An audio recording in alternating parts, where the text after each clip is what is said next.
Hey guys, Ben Finley here at MarineMax, Panama City Beach. Today we're gonna look at our newest trade-in here.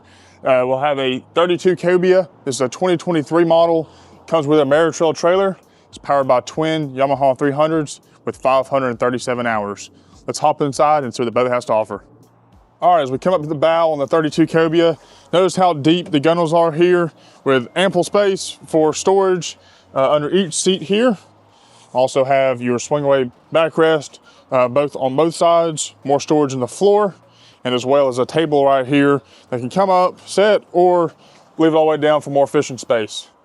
Here at the front of the helm, we'll have a large head, notice there, with a pump out toolet, and overall just more space on your boat. If we come back here towards the helm, it's boat been equipped with twin 16-inch Garmin displays. It is flush mounted with an acrylic dash.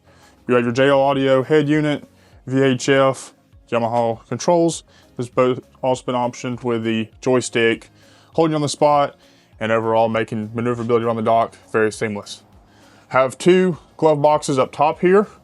Notice the outriggers, two helm chairs, and as we come back to the fishing space of the boat, you'll have your leaning post with a freshwater sink, as well as a small prep station. As we come back here towards the transom, this boat features two large live wells with acrylic lids, so as you can see your fish, as well as a flip out bench rest and a large flip up bilge access so you can access your pumps very easily. Ben Finley here at MarineMax in Panama City Beach. If you'd like more information or want to come see the boat in person, call us or come see the boat in person today.